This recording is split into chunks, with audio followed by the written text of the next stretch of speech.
Para presidir a mesa do nosso primeiro painel, com o tema Advocacia Colaborativa, a doutora Mônica Ribeiro de Andrade Gama, advogada colaborativa, pós-graduada em Direito de Família e Mediação de Conflitos, também bacharel em Psicologia pela USP, uma das fundadoras do IBPC, Instituto Brasileiro de Práticas Colaborativas, e secretária da Comissão de Extrajudicialização do IBDFAM.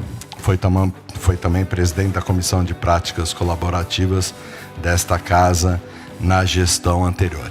E nessa gestão, dentro da nossa comissão, a Mônica coordena comigo e com a Paty Foco, que estava ontem no último painel, um grupo recém-criado que a gente denominou de Advocacia Consensual, que vai trabalhar 3 pilares: advocacia na mediação, advocacia colaborativa e advocacia negocial.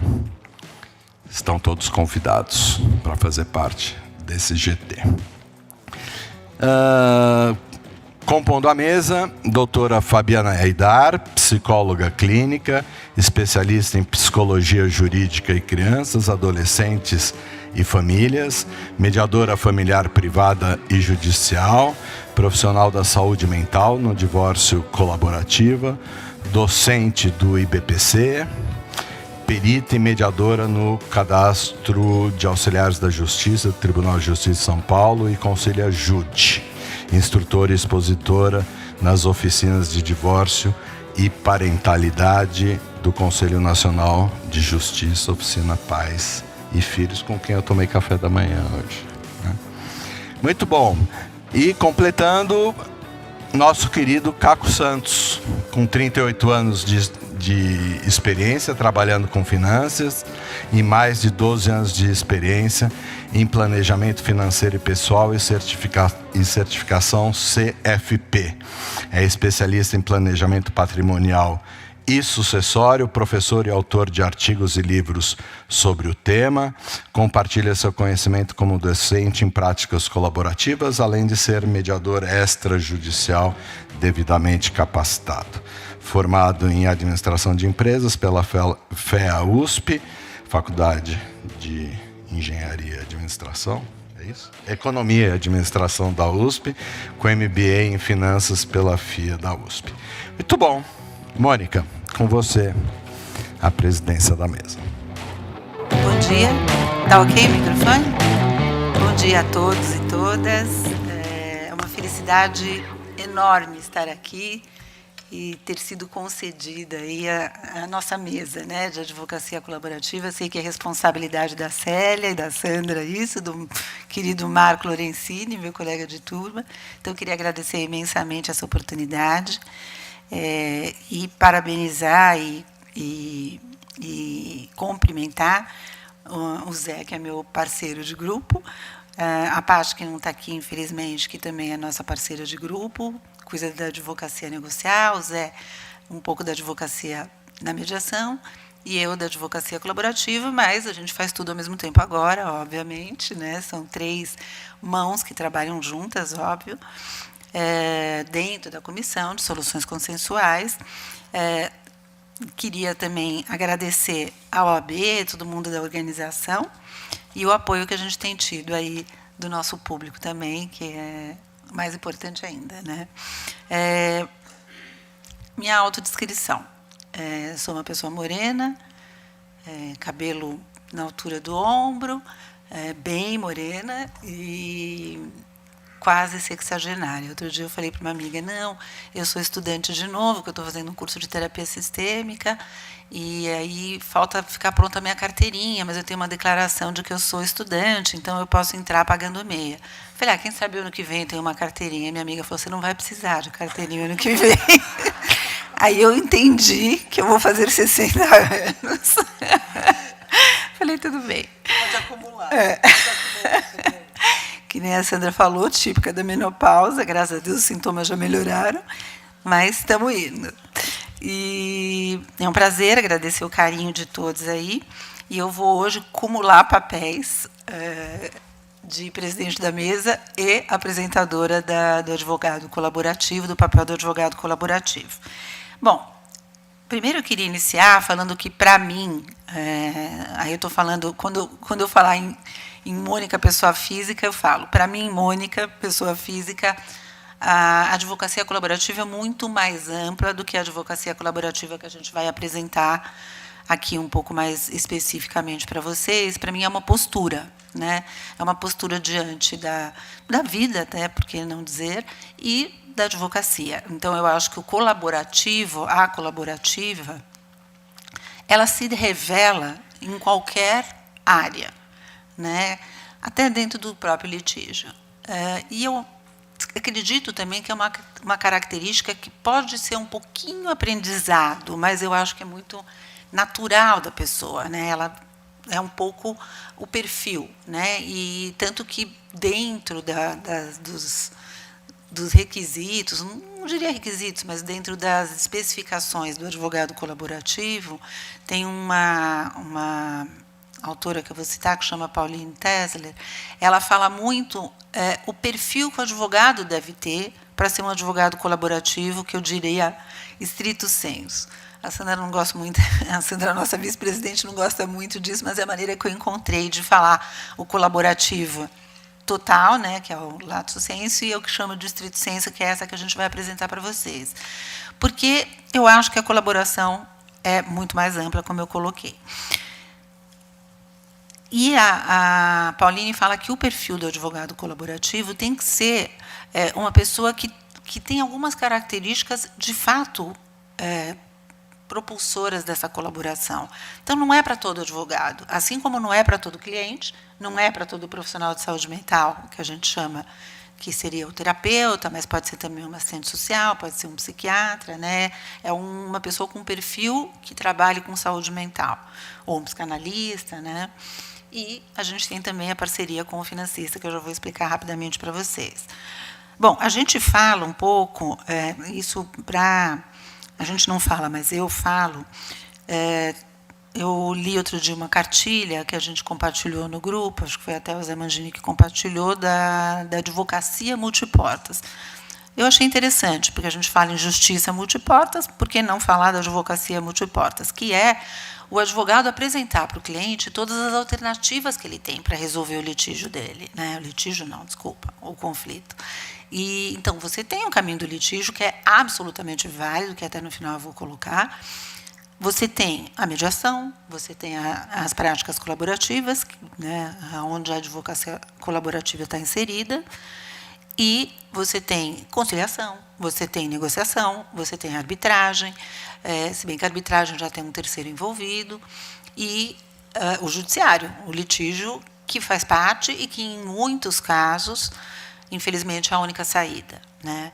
Mas a obrigação do advogado, no meu ponto de vista, e acho que, obviamente, né, algumas pessoas compartilham da minha opinião, de que o advogado é obrigado, entre aspas, é obrigado a apresentar para o cliente todas as alternativas que ele tem.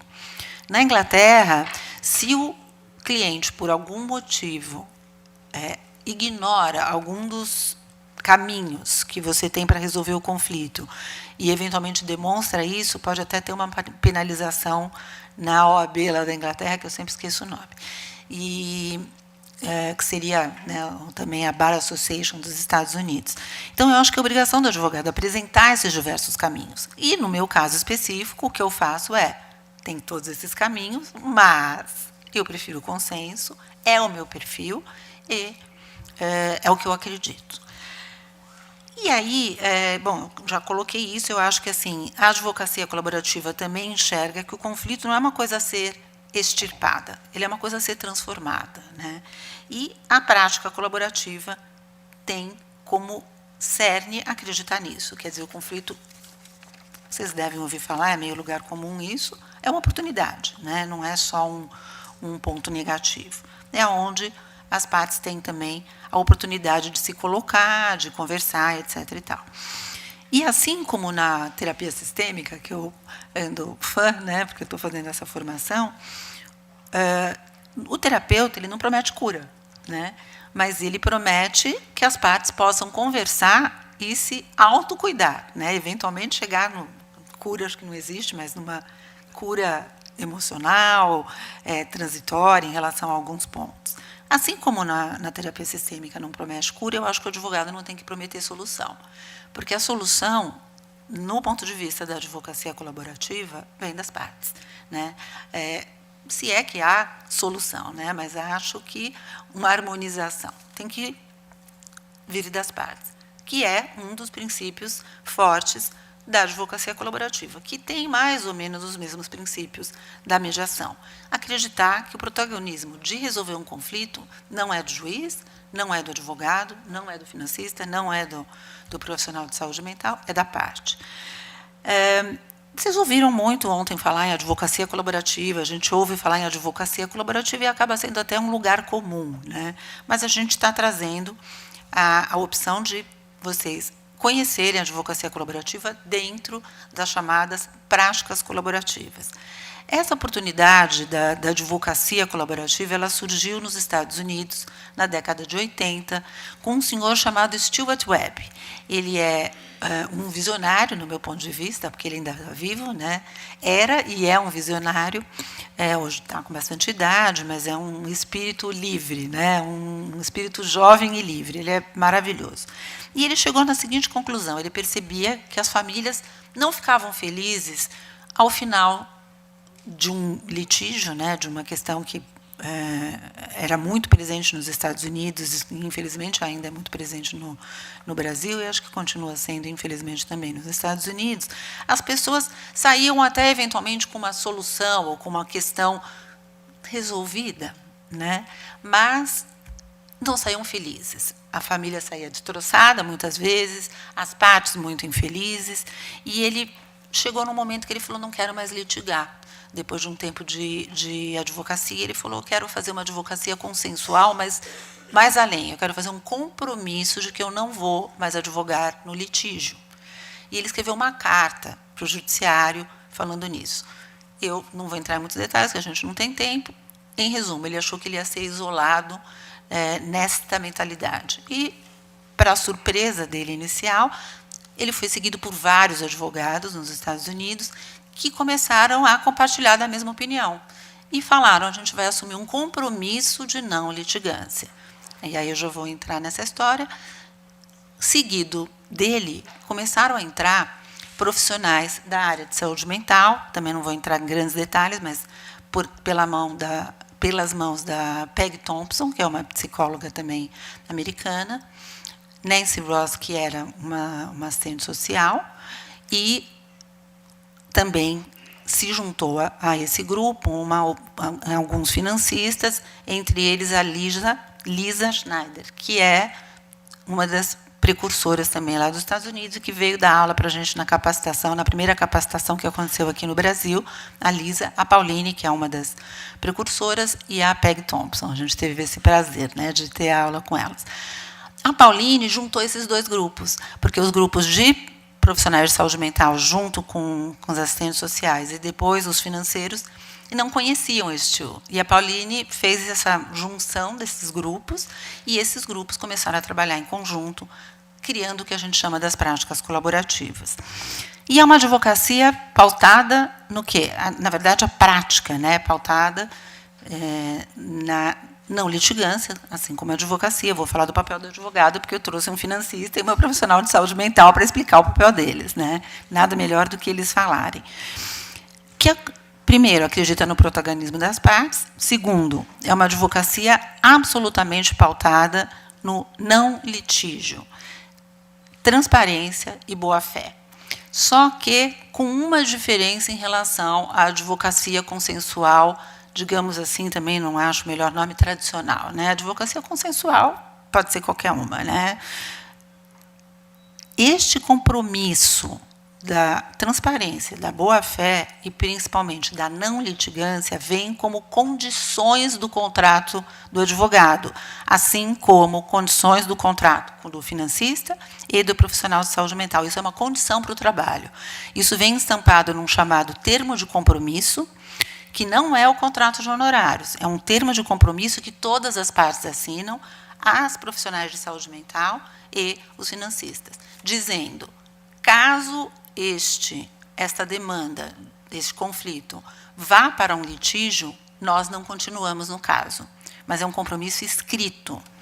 No Rio de Janeiro, teve um caso onde uma advogada não respeitou esse pacto, o termo de participação, e não foi penalizada porque, de alguma maneira, a Ordem dos Advogados ainda não tem esse tipo de penalidade prevista, que a gente gostaria muito que tivesse, mas não é o caso por enquanto. Então, ela não foi penalizada, mas ela teve a demanda negada, porque falou, se vocês estão com um contrato, o que para a gente foi muito prazeroso, porque se vocês estão com um contrato participativo, né, um termo de participação, onde vocês comprometem o não litígio, como é que você vem para o litígio sem esse contrato ter sido terminado? Então, isso deixou a gente muito feliz, né? Foi uma coisa muito legal, porque você corre o risco de, eventualmente, um advogado que esteja, entre aspas, falando que está trabalhando colaborativamente com você, com uma cláusula de transparência, onde todas as informações têm que ser abertas. Você corre o risco dele mesmo ou de um outro advogado paralelo ir ao litígio? Corre. Mas, graças a Deus, eu acho que o nosso judiciário está começando a entender e acreditar que isto é uma prática, no mínimo, contrária à transparência, à boa-fé e aos bons costumes. Então, graças a Deus, a gente está vendo o judiciário perceber que vocês tentaram o consenso antes? Aí tem, né, a regra do Código de Processo Civil, que manda para mediação, né, mostra que você, até também, quando entra numa petição inicial, num litígio, você fala, tentamos as vias consensuais, quanto mais você demonstra que as vias consensuais foram tentadas, mais simpatia você ganha dos juízes, né, via de regra, não é todo juiz que é assim, enfim. Então, isso é uma condição. Não litígio, transparência, boa-fé, que é o que a gente chama do tripé das práticas colaborativas. O que acontece? De novo, o compromisso não deu certo, a negociação vai em frente com o seu litígio dentro do judiciário, ou seja, não há princípio de contraditório e não fere-se nenhum princípio de dupla jurisdição ou mesmo de você não ter acesso à justiça, porque já falaram, não, mas então isso significa que você não tem acesso à justiça. Não, você tem acesso à justiça de outra forma e você não está negando que essa mesma parte vá ao litígio. Simplesmente você fala, não é comigo, é com outra pessoa que você vai, mas isso como um compromisso. No começo, eu falei, puxa, e eu vou ser muito franca, porque eu sou muito aberta, né? Os práticos colaborativos ou advogados colaborativos, digamos, mais ortodoxos, que me perdoem, mas eu acho que você trabalhar também sem a cláusula é uma saída, e, mesmo assim, eu chamaria de prática colaborativa, sim, mas se você considerar o que é chamado de prática colaborativa, estrito sensu, que é praticada nos Estados Unidos, que tem o termo de participação, cláusula de não litigância, não considera a advocacia colaborativa sem essa cláusula como uma prática colaborativa. Considera como uma prática cooperativa, participativa, tal, mas não a colaborativa que a gente chama de estrito sensu. Enfim, eu acredito que, mesmo sem a cláusula, vale a pena trabalhar, óbvio, você não vai perder um cliente porque ele não quer assinar a cláusula, e você pode fazer os mesmos princípios e, eventualmente, até um contrato particular. Olha, se exatamente a gente não for, se as partes ou não aderirem, ou mesmo o profissional de saúde mental ou o financista não aderir ao termo de participação, você pode fazer um compromisso com o seu cliente, até particular, de que eu não vou para o litígio. Ah, isso é ruim? Olha, vou ser muito franca de novo. Tem cliente e, infelizmente, por enquanto, a maioria não topa, né? Porque tem medo, e esse é um dos riscos da prática colaborativa, de ser abandonado ou de ter essa sensação de abandono caso ele vá para o litígio. E aí, de novo, eu vou falar da minha experiência pessoal. Por que eu acredito que a advocacia colaborativa pode ser feita assim, de uma maneira ampla, sem a cláusula? Porque eu acho que, naturalmente, quando os clientes não chegam num acordo e o advogado tentou exaustivamente com a equipe multidisciplinar, que, para mim, hoje, é o grande diferencial das práticas colaborativas. A cláusula de não litigância é um forte diferencial? Sim. Faz diferença? Faz. Uma advogada que trabalhe, ou um advogado que trabalhe com a cláusula, tem um ambiente mais propício a ter a negociação. Eu já trabalhei assim, as pessoas pensam 2 vezes antes de ir para o litígio, né, porque elas sabem que vão perder os advogados dela. E os advogados sabem que vão perder essa cliente, né, esse cliente. Então, óbvio que o goodwill é muito maior no sentido de vamos fechar esse acordo.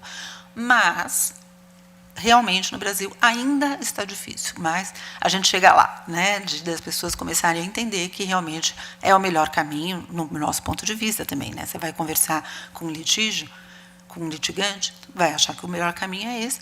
Enfim, não sei se o melhor, digamos assim, no meu ponto de vista, o mais adequado. Mas você tem espaço, sim, para o litígio.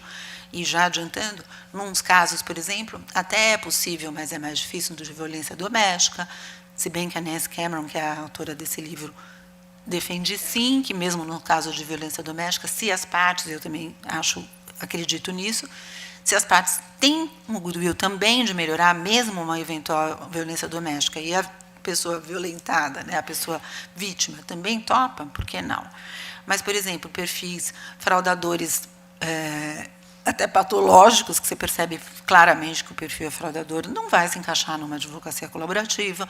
Um perfil de saúde mental muito comprometido não vai conseguir se encaixar dentro das práticas colaborativas, ou seja, não é para todo cliente e não é para todo advogado. Assim como não é, a gente chama de PSM, né, profissional de saúde mental, fica mais rápido. Não é para todo PSM, não é para todo financeiro, né? É uma coisa que você precisa ter um perfil adequado para isso. O termo de participação é separado do contrato de honorários, deixando muito claro. O financista pode fazer um contrato entre ele e a parte, o profissional de saúde mental, idem, mas tem esse termo onde todos assinam. Nessa equipe, todos se conversam. Acho que isso também é um grande diferencial em relação ao litígio, porque no litígio, o profissional de saúde mental, que seria o psicólogo judiciário, ou o mesmo assistente social, o assistente social conversa com o terapeuta, com o psicólogo judicial. Mas é muito difícil a parte ou o advogado conversar abertamente. A parte é entrevistada, via de regra. Mas é difícil ela ter uma conversa, por exemplo, bater na porta do assistente, do assistente social, ou mesmo do terapeuta judicial, do psicólogo judiciário, e conseguir uma conversa franca, sem ser uma perícia, né? O assistente social tem, o assistente técnico, eu falei social, o assistente técnico tem uma abertura com o psicólogo judiciário, obviamente, para isso que ele é assistente técnico, se bem que deve ter psicólogo que não recebe, né, assistente técnico, se eu não me engano, alguns. O financista não tem essa abertura. As pessoas falam com juízes, via de regra, via petição, óbvio. Existem juízes que conversam também? Também. Né? A parte pode bater na sala do juiz? Não rola. Né? A gente sabe que não rola. Então, eu acho que é o grande diferencial. As pessoas não conversam através de papel, os psicólogos conversam com as partes. Eu sou uma advogada de uma parte, tranquilamente posso conversar com o advogado da outra parte, com a cliente da outra parte. A gente fez isso já e deu muito certo, como também já deu errado. Né? Mas, via de regra, no meu ponto de vista, se a pessoa adere às práticas colaborativas, dá certo, sim, por que não? Né? O profissional de saúde mental, de um lado, se eventualmente tem um para cada lado, que também é difícil, normalmente é um geral, isso eu estou falando em termos de Brasil, está tropicalizando as práticas colaborativas um pouco. Podem conversar, sim, com o profissional de saúde mental do outro lado, se houverem dois. Vai conversar com o psicólogo infantil, que, para mim, também é um outro diferencial das práticas, que eles podem trazer a voz dos filhos de uma maneira livre para o processo. Não é a voz dos filhos através de uma entrevista, né, com o assistente social ou mesmo com a psicóloga judiciária. É a voz dos filhos dentro do processo. Quando eu falo processo, procedimento colaborativo. Né? Eu acho que, assim, de novo, é um grande diferencial. Um caso que eu fiz, por exemplo, eu conversava com o casal e era uma postura. Tinha um profissional de saúde mental atendendo o casal. Quando vinha o profissional de saúde mental infantil, que a gente chama, que pode ser adolescente também, adultos não, mas adolescentes quer dizer, não sei, né? Mas tudo pode ser. Mas, normalmente, adolescentes ou crianças, o profissional de saúde mental vinha com uma outra filosofia, um outro discurso. Eu falava, não é a mesma pessoa que está falando. Esse cara como pai e esse cara como marido, graças a Deus. Então, eles se entendiam como casal parental, mas não se entendiam como casal conjugal. E por que não? Né? É a grande questão. Por que não o casal parental pode se entender? Então, quando vinha o profissional de saúde mental infantil, eu falava assim, não, porque eles falaram isso, falaram aquilo. Aí o profissional de saúde mental do casal, não, tal. Era um outro discurso. O que para a gente mostrou que esse casal estava apto, sim, a ter uma advocacia colaborativa, uma prática colaborativa, porque eles entendiam que o papel deles como casal parental era absolutamente diferente do papel do casal conjugal. E eles eram bons pais juntos, mas não eram mais um casal conjugal ok, né? Já falei um pouquinho da histórico, né, de como é que em termos de como foi criada. O advogado do processo, o que ele faz? Ele colabora com os outros profissionais. Se houver, o advogado colaborativo pode trabalhar sozinho. Eu acho isso uma temeridade. Eu acho que o grande diferencial, aí estou falando Mônica, pessoa física novamente, é a equipe multidisciplinar. Eu acredito piamente. Inclusive, já trabalhei com um profissional de saúde mental e com financeiro, individualmente, sem a cláusula de não litigância, e deu muito, muito certo, né? Foi, num caso onde eu atuei com o Caco, que ele resolveu o caso. Foi ele o solucionador daquele caso, porque tinha uma questão financeira muito entroncada e tinha que fazer contas malucas para chegar no acordo. Eu, menor condição de eu fazer, eu advoguei para o casal, inclusive uma advocacia exclusiva para o casal, que eu não acho excelente, mas nesse caso deu muito certo. E em alguns casos eu acho que ok. E o Caco solucionou a história, entendeu? Se não tivesse um profissional de finanças ali, o acordo não ia sair, de jeito nenhum. Como já foi o caso comigo também, com um profissional de saúde mental. Mas o advogado ele funciona como um guia do processo, como digamos assim, um mentor um pouco, né? Porque ele acaba trazendo, normalmente, via de regra, parece do advogado, às vezes vem do profissional de saúde mental o caso, e ele chama, normalmente, as outras pessoas da equipe.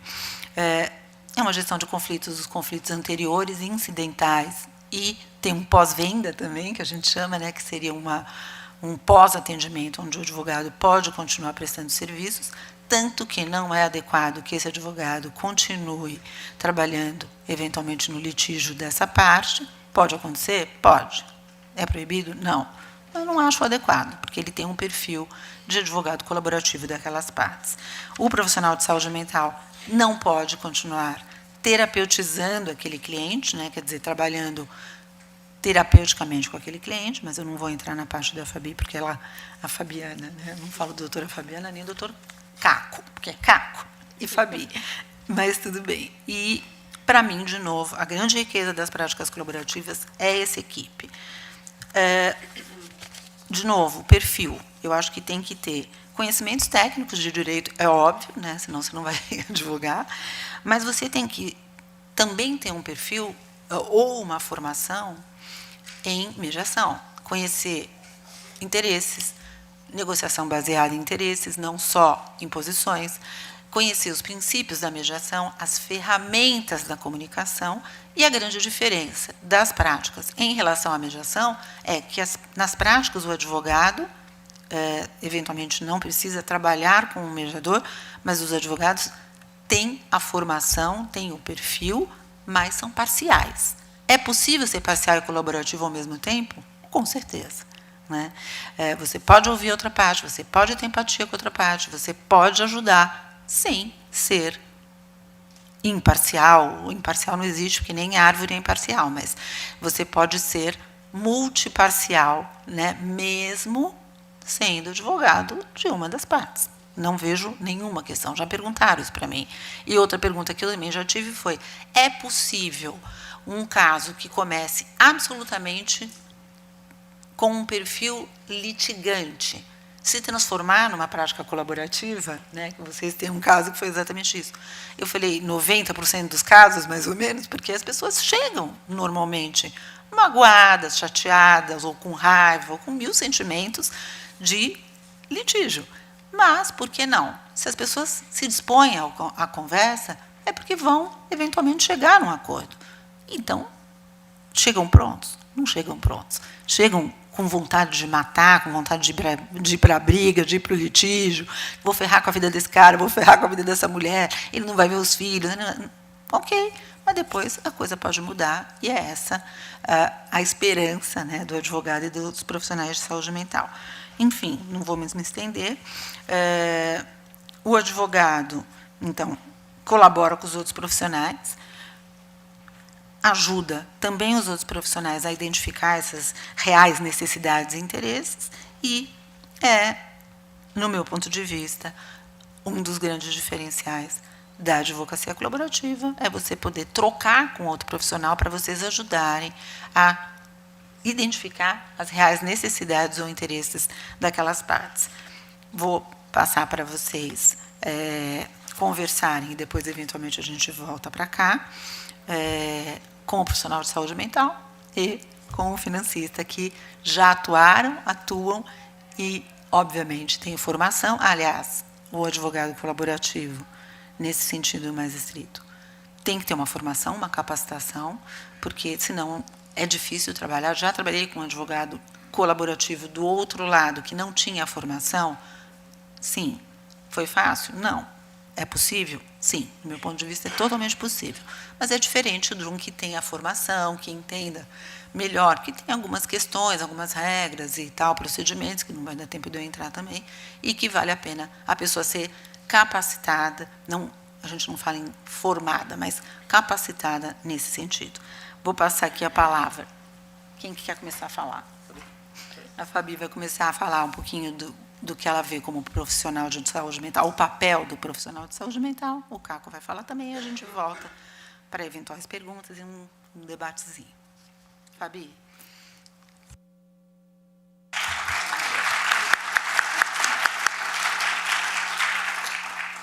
Bom, gente, bom dia. Muito bom estar aqui. Faz muito tempo que eu não vinha, e mesmo assim olhando muitas caras conhecidas. Isso é muito bom, não sendo advogada, o que é melhor, né? Acho que quase a única psicóloga sentada aqui entre. Temos mais psicólogos, assistentes sociais. Ó, lá no fundo só somos duas. Bom, sou branca, muito branca, e fico vermelha quando falo em público, bastante vermelha. Estou aqui vestindo uma camiseta preta, e muito feliz de estar aqui falando sobre as práticas colaborativas, né? Mônica falou muito da questão da postura, da questão do perfil, né? Eu acho que esse é o principal ponto, né? Acho que é o ponto de partida para a gente estar nesse lugar, independente até de estar no litígio, de qualquer forma, a gente também deve estar de forma colaborativa, né? E acho que, nesse sentido, um psicólogo, né, um profissional da saúde, ele tem muito mais chances de ocupar esse lugar, né, um pouco mais humanizado, porque a gente tem mais acesso a todas as pessoas, né? Então, a prática colaborativa entrou na minha vida de uma forma muito bacana, então, acho legal falar sobre isso. A Miriam Blanco, né, psicóloga, super parceira, foi quem um dia falou, vai lá fazer um workshop. Foi assim. Vai lá fazer um workshop, tenho certeza que você vai gostar. E foi exatamente isso. Me lembro da cena, era uma vivência, e estava todo mundo sentado num círculo, e aí colocaram as duas pessoas e falaram assim, vamos colocar luz aqui. Falei, nossa, é isso. Foi no Marcelo Rodante, não? Foi no Marcelo Rodante, exatamente. Então, estava a Silvana, a Miriam, Marília. Esqueci de fazer uma menção a Marília, advogada colaborativa, depois eu faço. E aí já vou fazer logo também. Enfim, e foi por ali que eu entrei, né, nas práticas colaborativas, e conversou muito comigo, mediadora. Muitas vezes me senti presa em mediações onde eu não poderia atuar como psicóloga mesmo, como profissional da saúde. Isso é uma questão muito minha hoje, acho que já falo bastante disso, né, durante a mediação, e as práticas resolveu isso para mim internamente, né? Então é um convite que eu faço para aqueles que não conhecem as práticas. Eu acho que dá essa abertura para a gente falar de um lugar de conhecimento, né? Que muitas vezes na mediação a gente sobrepõe, né, as figuras e a fala até mesmo. Então, por isso é importante, né, capacitações e mais estudos onde a gente aprende a perguntar, onde a gente aprende a escutar, porque é onde a gente usa esses nossos recursos outros, né, de outros conhecimentos para fazer boas perguntas, e aquelas que podem fazer grande diferença, né, no cenário da mediação. Mas as práticas veio como um grande presente. E uma outra super parceira, a Miriam também, a Miriam Bobro, que podia estar aqui hoje, né, e não está. Uma grande querida que me ensinou muito. Por sorte, eu me capacitei, acho que em 2018, nas práticas. E aí, em 2020, veio a pandemia, e a gente mergulhou em estudos. Foi um presente incrível, uma parceria muito boa, inclusive, a gente coordenou, né, o grupo de estudos de práticas aqui de São Paulo, que foi muito bacana, trouxemos pessoas muito boas aí para compartilhar vários temas. Então, foi o lado bom aí da pandemia, né, de formar aí boas parcerias.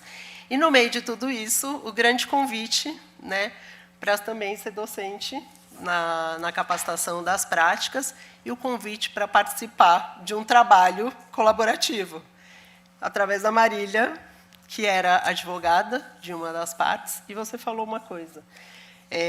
Como é importante, óbvio, a capacitação, mas o perfil, de novo, fala. Né? O perfil de mediador, o perfil colaborativo, porque estava sendo advogado da outra parte, nosso querido Caio, ali atrás, que ainda não era capacitado nas práticas, mas parecia que era. Né? Quem se contava, ninguém acreditava que o cara não era. Né? E Mônica falou uma outra coisa que também foi muito legal, e que a gente percebeu muito isso durante o nosso trabalho. Tem horas que você não sabia quem era advogado de quem. E isso não era nem nós da equipe que falávamos, as próprias partes falavam. Então, isso é de um lugar de segurança, né, conquistado ali através da equipe, que foi, acho que, o grande fator que colaborou para que esse trabalho desse certo. A Mônica também falou de algo importante que as práticas trazem, que é a condição que a gente cria de customizar um trabalho, né, de ser um trabalho desenhado para aquelas pessoas. Então, quando a gente entra nesse trabalho, você entra com muita abertura, né? Então, por isso a importância, né, de ser capacitado também em mediação. Eu acredito bastante nisso, que eu falo, né, Marília, que para mim as práticas é uma grande mediação, né?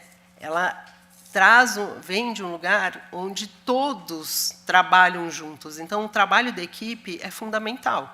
A gente tem o trabalho do profissional de saúde, né, do advogado e do financeiro, de formas parciais, mas, quando estão todos juntos, a mediação, né, o conhecimento da mediação, a fala da mediação, a escuta da mediação, é o que contribui, de novo, para que esse trabalho funcione.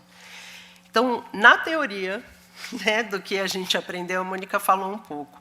O profissional da saúde, né, ele pode ser um psicólogo, um assistente social, mas, de preferência, alguém que conheça sobre, principalmente, famílias, né, quando a gente trata da prática aplicada à família, ou então também, quando a gente aplicado também empresarial, né, você não falou muito, mas é um outro viés também que a gente tem, né, e onde também o profissional da saúde atua.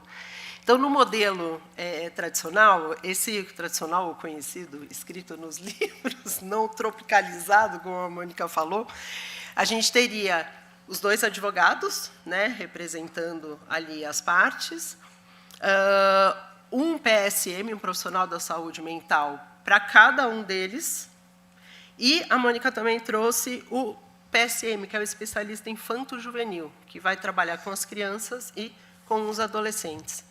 Então, esse profissional ele precisa saber, né, de parentalidade, desenvolvimento, né, infantil, infanto-juvenil. Ele precisa saber ali um pouco de como, né, se dão a história dessas pessoas, né, quando elas se separam, quando aquele sonho, né, aquele ideal não dá certo. E aí, como é que eu cuido disso? Então, precisa também, né, ter esse conhecimento. A gente também precisa pensar, né, como trabalhar com uma reestruturação familiar. Né? A gente não tem, apesar da extinção, né, da conjugalidade, a gente sabe que a parentalidade permanece, e, aliás, é dela que a gente tem que cuidar. E hoje, fico muito feliz de estar falando, né, de parentalidade. Eu acho que isso também já tem mudado muito, e também é uma outra grande colega aí, que é a Elza, né, de Matos.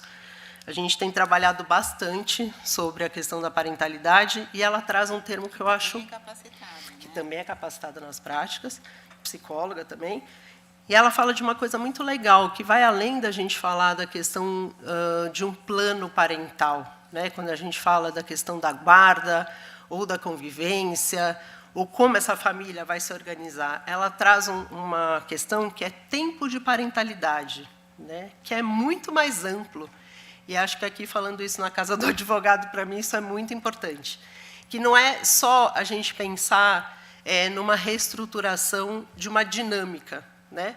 Mas a gente pensar numa reestruturação de realmente novos lugares a serem ocupados por essa família. Né?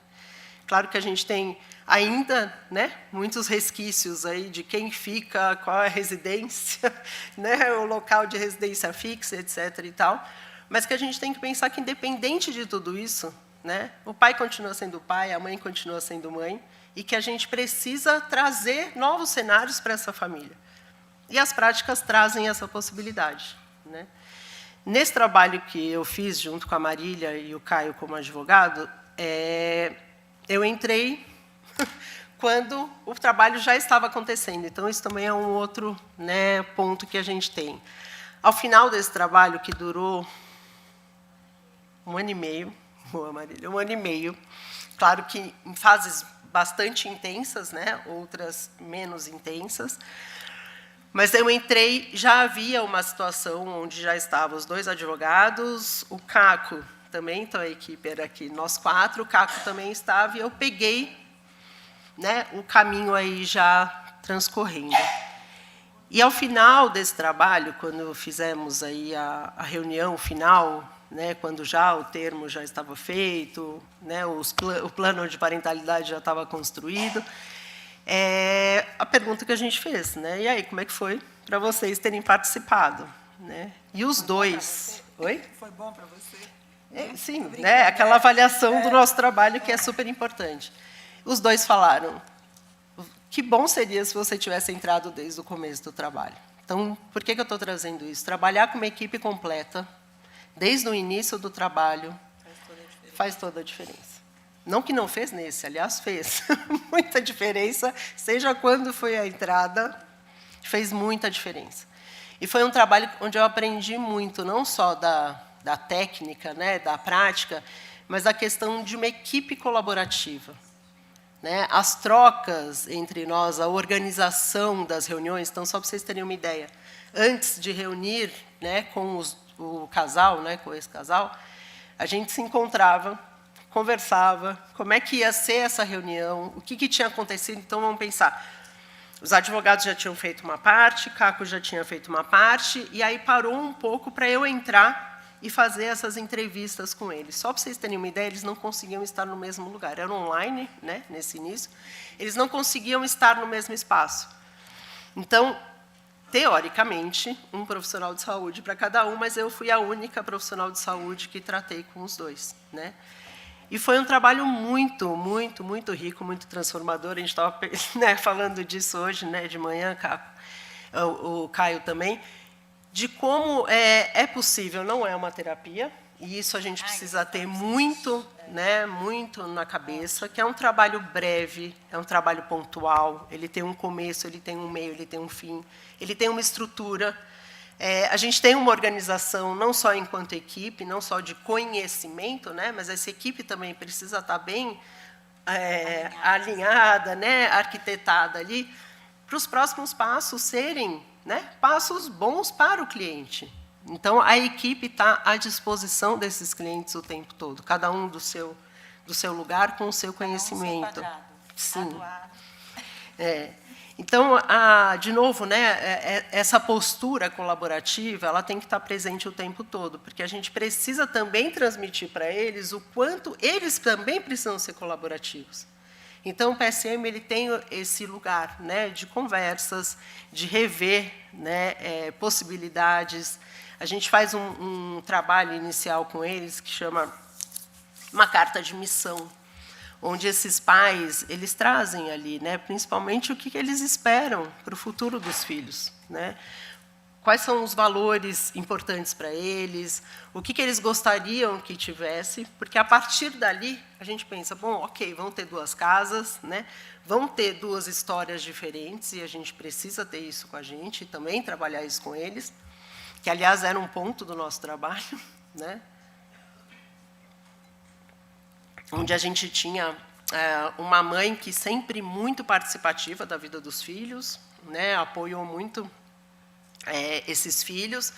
O marido trabalhava, né, fora, não muito diferente de várias histórias, né, que a gente conhece, mas como é difícil para uma mãe delegar, né, para um pai, como é difícil sair dessa história, né, e conseguir construir outro.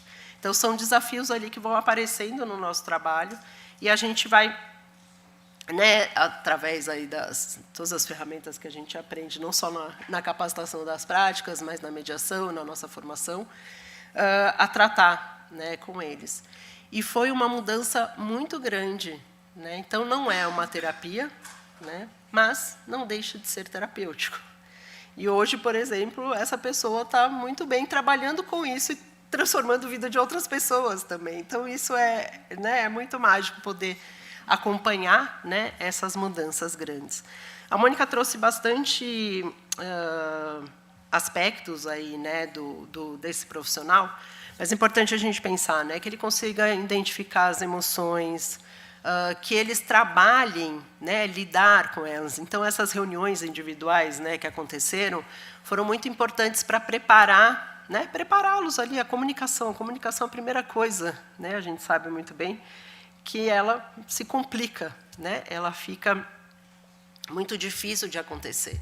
E era, quando eu entrei, uma comunicação bem complicada, né? Aliás, tinham encerrado, de fato, né, a comunicação. Então, restabelecimento da comunicação é um ponto muito importante, né, para o profissional de saúde mental, mas, principalmente, que eles reconheçam, né, si próprios e o outro ali diante da situação.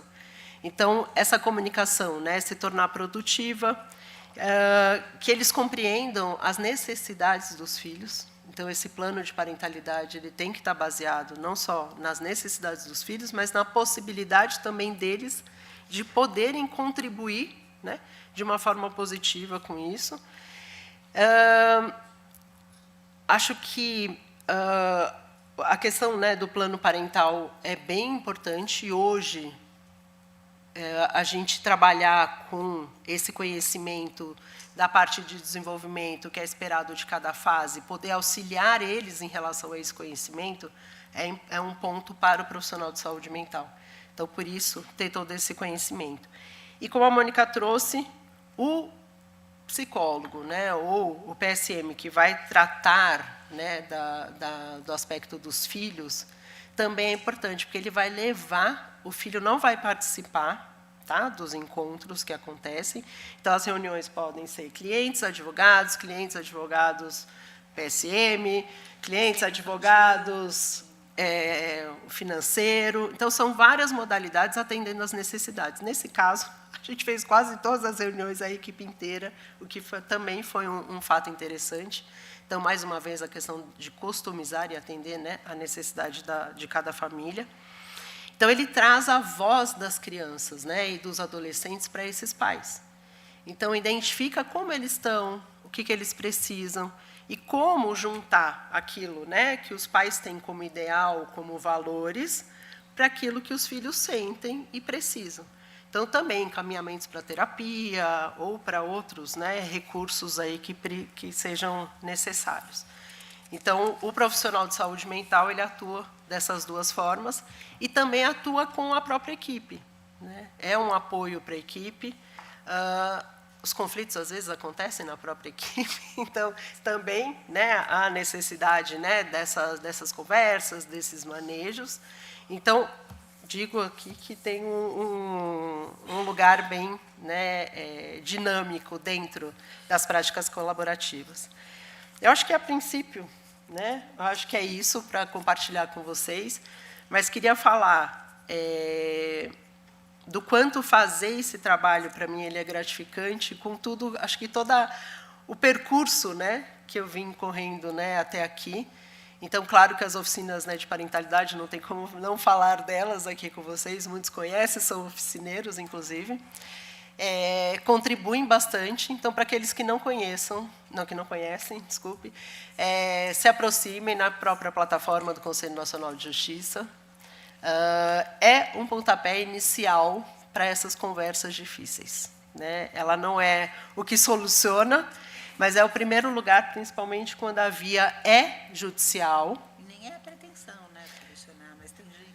Desculpa. Ela é uma psicoeducação. Desculpa, Tadeu, mas, né? na verdade, tem pessoas, eu já ouvi críticas assim, a oficina de parentalidade não soluciona. Nem é a pretensão, é dar esse pontapé inicial. Acho que a Fabi foi perfeita nisso, né?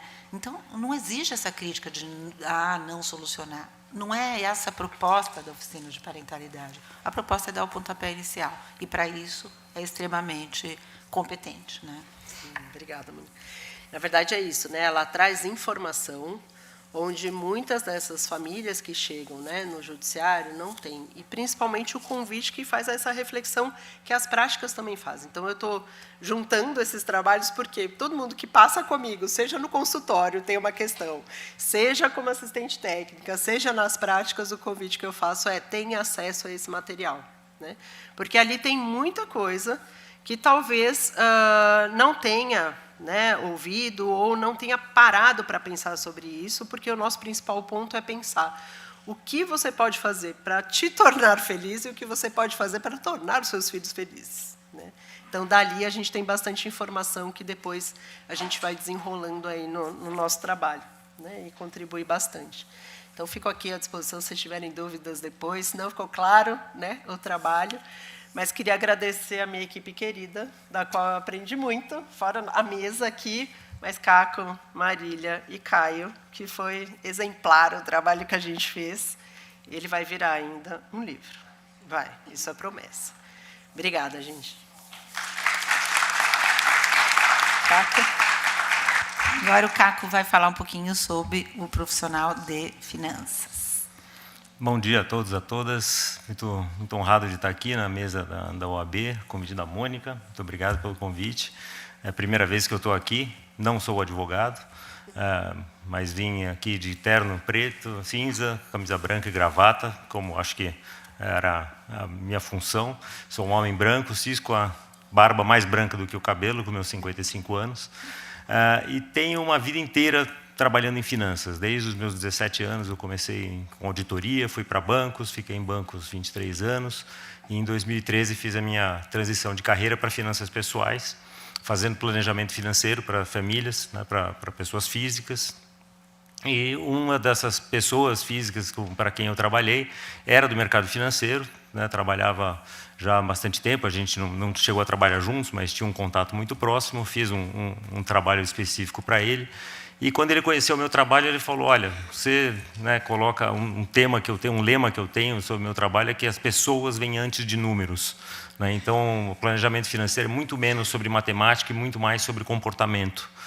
E por ter essa abordagem, esse rapaz que chama Juca chegou e falou assim, você precisa conhecer minha irmã. Minha irmã é a Mônica, né? Falou, precisa entender o que ela faz, porque ela está trabalhando num negócio super legal de advocacia, etc. E eu conversei com a Mônica, ela falou, vem num grupo de estudos. Eu me lembro muito bem, em 2017, eu fui num grupo de estudos e eu fiquei encantado, mosquinha da prática colaborativa me picou naquele dia. E eu fiquei encantado com o que eu vi ali, eu vi que dava realmente para adicionar muito valor ali. Somos poucos profissionais financeiros dentro desse mundo da prática colaborativa, e eu vi que realmente dava para fazer uma diferença, e e trabalhar com isso e colocando minha experiência, meu conhecimento em prol dos casos super interessantes que vieram aparecer, né? Consegui fazer minha capacitação só em 2020, na pandemia já, online, com a Marília como professora, né? Então, quando ela me chamou para um caso, né, para esse caso que a Fabiana comentou aqui, foi uma honra enorme. Conheci o Caio, né, que foi um parceiro assim, exemplar também dentro do caso. Trabalhei em outros casos também de família, de divórcios, trabalhei em casos também de herança, né, em um caso empresarial, né, uma disputa entre sócios. Então, todos esses casos têm uma coisa em comum, que muitos dos conflitos, quando não surgem de um problema financeiro, normalmente envolvem um problema financeiro. Seja... Na verdade, não foi colaborativo, mas você entrou como professor. Sim, sim. Então, eu entro muitas vezes, não necessariamente no processo colaborativo estrito sensu, né? Fala?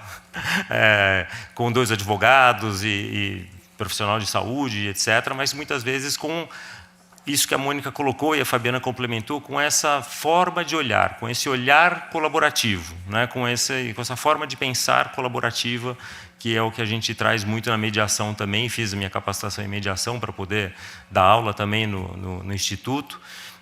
E foi, para mim, uma ferramenta fantástica e assim, fundamental para poder fazer os casos colaborativos também. Então, queria passar aqui nos próximos minutos falando com vocês como é que funciona o profissional financeiro dentro de uma equipe colaborativa. Nós temos um papel fundamental de sermos neutros, né? Como a Mônica falou, normalmente numa equipe colaborativa, cada parte tem o seu advogado, mas muitas vezes tem um profissional de saúde mental também, cada parte tem o seu, e pode ser um só para todos os casos, mas o financeiro, em essência, é neutro. Ele vai ser sempre ali para a equipe e para as partes resolverem as suas questões, sejam elas patrimoniais, sejam alimentos, seja o que for. Então, essa neutralidade é uma coisa muito importante, porque eu não defendo ali o lado de ninguém. Eu estou ali para entender as questões, né, para fazer um trabalho que eu falo daqui a pouco como são, mas a gente trabalha muito com dados objetivos, né? Então, apesar de, né, no caso da Fabiana, assim, a coisa da parentalidade tem muito mais de subjetivo do que objetivo, a não ser assim, quantos dias por semana cada um vai ficar, etc. Mas a gente trabalha no financeiro muito com dados objetivos, né? Quanto é o patrimônio, quanto vale aquela empresa, quanto vale o imóvel, quanto tem de dinheiro no banco, né? Quanto vale aquela sociedade. Então, a gente tem que trabalhar com dados objetivos que nem sempre são objetivos assim, porque quanto vale uma empresa? Tem diversas formas da gente avaliar uma empresa, né? Então, tem a forma jurídica, tem a forma negocial, né, trazendo fluxo de caixa, valor presente, etc. Como é que a gente vai fazer isso do ponto de vista de um divórcio, de um ponto de vista empresarial, ali onde os sócios estão num desacordo ali de quem fica com cada parte? Então, a gente precisa chegar num acordo, né? E essa construção do acordo de uma forma colaborativa é que traz toda a diferença aqui. Então, o que a gente precisa fazer é trazer esse conhecimento especializado em finanças para dentro do caso, para entender como é que a gente faz com uma renda de um casal que é de 100, vamos dizer assim, ser dividida, não dá para cada um ficar com 70, né, Marília? Então, assim, se um ficar com 70, o outro vai ficar com 30. É suficiente isso? É justo isso? Será que 50-50 é melhor saída? Quem gera mais renda? Quem gera menos renda? Quem vai cuidar dos filhos e daí precisa de um aporte? Então, tudo isso é muito conversado, tudo isso tem que ser construído junto com as partes, né, a partir desses dados objetivos e de um conhecimento ali para que traga essa confiança no processo de uma forma geral, de que a solução talvez não seja perfeita para nenhuma das partes, mas vai ser a melhor que a gente conseguir construir. Então, desculpa eu te interromper, o que eu acho muito legal é a educação financeira também, né? Sim. Nesse caso, que a gente atuou em conjunto, que não foi com cláusulas de não litigância, mas eu levei o CACO, não consegui que o meu cliente topasse a profissional de saúde mental, o que deveria ter acontecido, porque até hoje ele não se conforma com a separação, faz 3 anos, e o CACO fez uma educação financeira mesmo com a mulher que não pagava nenhum estacionamento, não sabia quanto tinha no banco, né? O CACO empoderou essa mulher, mesmo sem ensinar finanças, empoderou mesmo ela em termos financeiros. Isso, infelizmente, principalmente em caso de divórcio, é muito comum a gente encontrar uma parte que é muito mais conhecedora do assunto do que a outra, né? E, infelizmente, as mulheres são as menos conhecedoras. Aqui temos a maioria de mulheres também. Empoderem-se em relação a dinheiro, né? Porque isso vai ser importante. Só fazendo um pequeno parênteses aqui, falo isso bastante nas palestras, nos livros também, porque em algum momento, né, vocês podem ter que cuidar de suas próprias finanças. Mas voltando para o nosso tema, esse tipo de aconselhamento preventivo que a gente faz também dentro da equipe é muito importante, né? Então, será que esses alimentos, né, que tipo de padrão de vida a família vai ter, cada uma das partes vai ter a partir dali? Como é que você consegue complementar essa renda, né, fazendo uma atividade? Então, não tinha uma atividade, que atividade você pode fazer, quanto isso vai gerar, porque a gente consiga construir essas soluções. Eu acho que essa é a parte mais importante, né, da prática colaborativa, que a gente não chega com uma solução pronta, né? Não tem como chegar ali e ter um guia e falar como a coisa vai acontecer, porque a gente tem que ter uma compreensão também de algum dos aspectos jurídicos. Então, não dá para chegar num divórcio sem saber o que é um regime de casamento, né? Então, o financeiro tem que ter esse conhecimento básico, né, dos regimes de casamento, de como funciona o divórcio, de como funciona uma herança, né, nos casos que a gente está falando, e ter essa visão financeira como uma parte importante, mas não fundamental dentro do processo. O que importa mais ali é a história das pessoas que estão envolvidas, a história que vai se contar dali para frente, né, como é que isso vai ser construído de forma conjunta por toda a equipe, de uma forma que seja satisfatório para todos, né? Então, esse caso que já foi muito citado aqui, que um dia vai virar um livro, né, foi realmente muito importante, porque tinha todos esses elementos financeiros. Tinha empresa, tinha imóvel, tinha dinheiro, tinha obra de arte, tinha uma série de coisas que precisavam ser avaliadas e que muitas vezes na construção da forma de avaliar, né, a gente teve muitas discussões ali de como é que nós vamos fazer isso, né? Vai ser por tal método, por esse método, pelo outro, e nem sempre o método chegava naquilo que a parte achava que seria, mas falando, tudo bem, mas isso aqui foi o que foi combinado antes, então eu vou aceitar essa metodologia. Então, dá para conviver com aquilo, então é isso. Então, dentro das tarefas, né, que um financeiro faz dentro de uma equipe, está muito solicitar, reunir, analisar dados, né, que são objetivos, extrato de banco, extrato de investimento, entender quais são os imóveis, eventualmente pedir, né, ou sugerir que sejam feitas avaliações de imóveis por entidades independentes. Então, tudo isso vai muito da construção, né? Acho que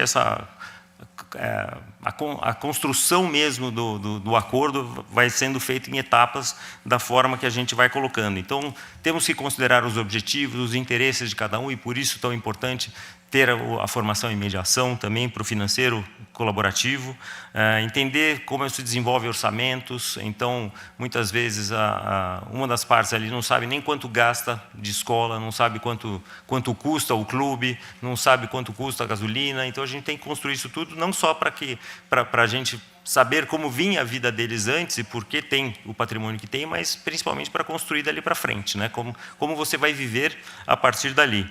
Então, essa modelagem financeira que a gente acaba fazendo, acaba sendo muito rica para fazer, inclusive, essa educação financeira que a Mônica falou, né? Para as pessoas se empoderarem e saberem como é que eu vivo dali para frente, uma vez esse conflito estando resolvido, né? Como é que vai ser a minha vida dali para frente, como é que eu vou me satisfazer com aquilo e não me sentir prejudicada naquela situação. Então, a gente tem que entender também de situações tributárias, né? Não somos, né, tributaristas, mas a gente tem que entender de situações tributárias, contábeis, entender como é que funciona o imposto de renda. Então, algumas dessas situações que a gente tem que ter um conhecimento para poder dar a melhor contribuição e assessoria possível para os nossos clientes. Então, questões de aposentadoria, questões de seguros. Então, num caso que eu participei, uma questão de seguro de vida foi uma coisa muito importante, né? Em nome de quem está esse seguro de vida? Vai ficar para a próxima mulher do marido? Não, Então, foi colocado no acordo, a gente avaliou o seguro de vida, viu que seria importante que ficasse em nome dos filhos, isso foi colocado no acordo, explicitamente, expressamente, né, que aquele seguro de vida não poderia ter a mudança de beneficiários, que deveriam ser sempre os filhos, né, porque seria uma peça importante de um planejamento sucessório ali na falta do pai, que era o principal provedor e continuaria sendo o principal provedor das despesas dos filhos. Então, toda essa análise de necessidades, capacidades, a gente tem que ser capaz de fazer para poder ajudar da melhor forma na construção daquele acordo. Uma coisa importante, o que nós não somos, né, enquanto profissionais financeiros dentro de uma equipe colaborativa, é auditores. Então, a gente sempre parte do princípio da boa-fé, né, que as partes estão ali de boa-fé, contamos muito com os advogados que estarão junto aos seus clientes para ter certeza de que isso, né, de que o que eles estão trazendo ali é verdade, que não tem conta escondida, que não tem patrimônio escondido, né, que tudo está sendo tratado ali da melhor forma. Participei de uma equipe que teve que encerrar o trabalho porque tinha essa desconfiança de que tinha patrimônio sendo escondido e uma das partes falou, olha, eu não confio nisso, Caco, você faz isso? Eu falei, eu não tenho como, não tenho nem poderes para fazer isso, de sair rastreando bancos e ver onde que está esse patrimônio, se ele tem outras contas ou não tenho como fazer essa auditoria. Né? Eu pego o imposto de renda, não está lá, eu pego os extratos de banco, batem com o imposto de renda, mas tinha uma desconfiança tão grande de que tinha patrimônio ali que não estava sendo colocado na mesa, que a equipe, no final das contas, preferiu encerrar o caso sem um acordo e a gente não conseguiu lograr êxito naquele processo colaborativo, que foi uma pena. Então, é isso, né? Acho que a gente traz conhecimento técnico, financeiro, muitas vezes contábil, um pouquinho tributário, pelo menos para entender as questões e entender os impactos, né, de cada uma dessas questões com que faz. E quem pode ser um financeiro colaborativo? Muitas vezes planejador financeiro, um auditor, um contabilista, um fiscal, uma pessoa que entenda de sucessório, que faça gestão de patrimônio. Então, eu tenho algumas dessas características aqui, mas temos vários economistas, né, contadores também, podem ser planejadores, podem ser financeiros, né, dentro de uma equipe colaborativa, e fica aqui para todos aqueles financeiros que me ouvem hoje ou quando ficar gravado, o convite para que participem também, porque somos poucos e precisamos de mais profissionais para ajudar nessa missão que é trazer as práticas colaborativas para cada vez mais gente. Muito obrigado. Gente, infelizmente vamos ter que encerrar a mesa, porque a gente, né, se anima e se alonga, eu sei que eu me alongo, e agradecer o Caco e a Fabi. Vou fechar com 2 comentários. Na minha experiência pessoal, quando a parte tenta muito um consenso com o advogado, naturalmente, quando ela vai para o litígio, ela troca de advogado, pelo menos aconteceu isso comigo, porque eu acho que o meu perfil é tão consensual que, quando ela vai para o litígio, ela fala, não é mais a Mônica. Outra coisa, mediação e as práticas colaborativas, o advogado colaborativo, para mim, é uma excelente parceria, ou seja, o advogado colaborativo não vai fazer o papel do mediador, que fique bem claro, né? São 2 advogados e não um só. Né? Nesse caso, por exemplo, que o Caco atuou comigo, infelizmente, não foi colaborativo e tinha todo o perfil para ser, porque eu fui advogada única, né? Mas o Caco realmente fez a diferença. E só para fechar, essa questão do problema na equipe, num caso meu aconteceu, né? Teve um problema sério na equipe, isso impactou sim no caso, foi difícil. A gente tem que falar também de eventuais fracassos. E, para fechar de vez, eu fiquei muito emocionada quando o Caco falou, a advocacia colaborativa também traz essa emoção, né? Que o Juca, meu irmão, me apresentou para ele, que isso faz o quê? 10 anos? Faz de 2017. 8 anos. E 8 anos depois, meu irmão falou assim, a gente começou a ter algumas questões não financeiras, muito pelo contrário, graças a Deus, mas algumas questões emocionais difíceis, e o Juca, meu irmão, me ligou e falou, olha, acho que para cuidar do inventário do papai, eu acho importante você ter um educador financeiro, e eu vou te indicar um amigo meu. Eu falei, quem? Ele falou, o Caco.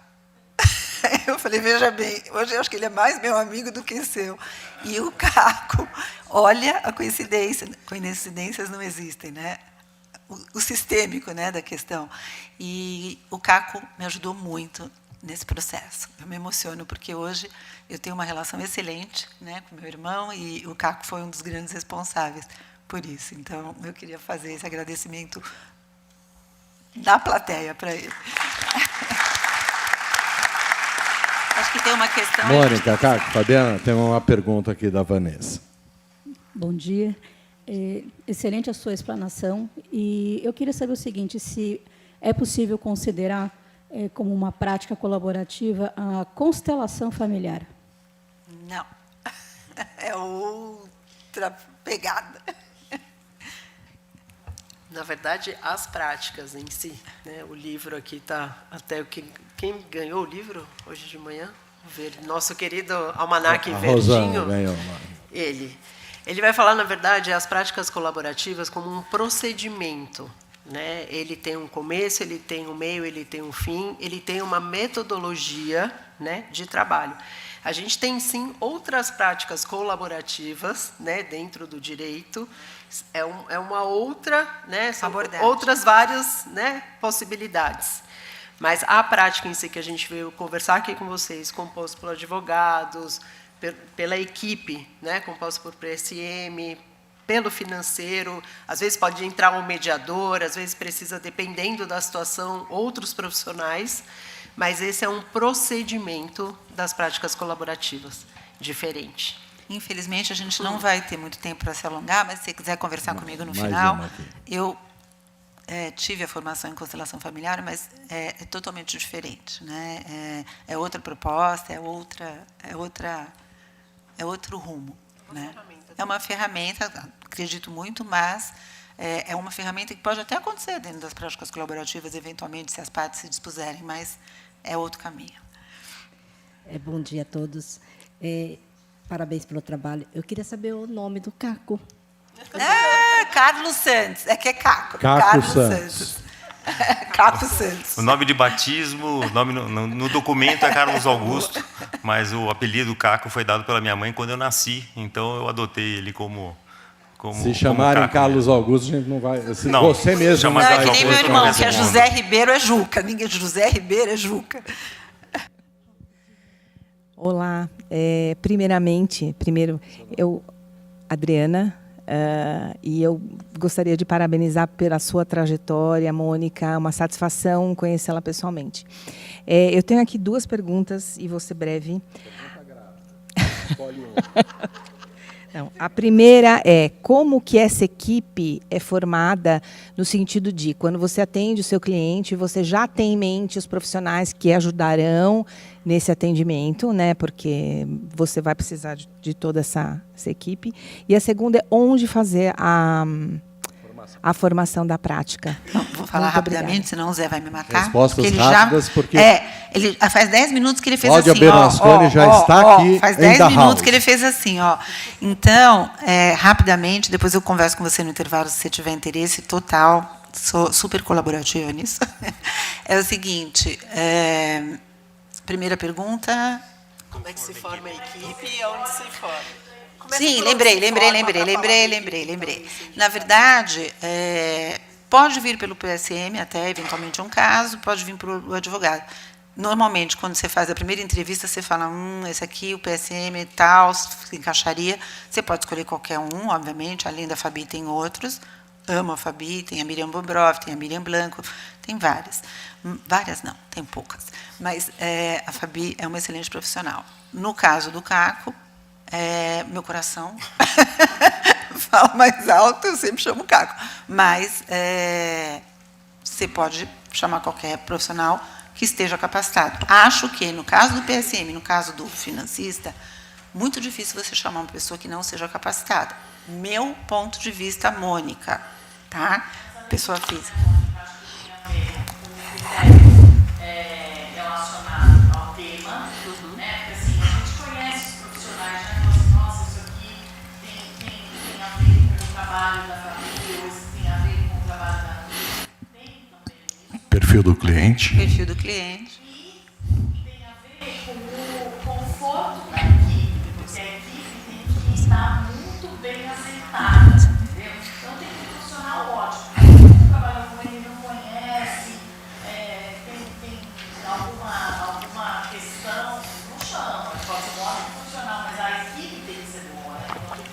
trabalhar junto bem, né? E assim, quando você começa a conversar, você fala, a Fabi se encaixa aqui, a Miriam se encaixa aqui. Mas, obviamente, o Zé vai me matar. No meio do caso, eventualmente pode trocar algum membro da equipe, tá? Puta, não gostei desse advogado. Eu, como advogada, até falaria, e aconteceu isso num caso meu, eu falei, não estou me dando bem com a minha cliente, eu vou sair do caso e vocês continuam. E acabou não rolando, mas podia ter rolado. Como o PSM, você pode eventualmente trocar, ou um financista, você pode trocar. Não vai acabar o caso por isso. Mas é delicado, mas tudo bem. E a certificação? Capacitação, depois você fala comigo, é feita hoje pelo Instituto Brasileiro de Práticas Colaborativas, mas existem algumas iniciativas individuais também que podem fazer essa capacitação.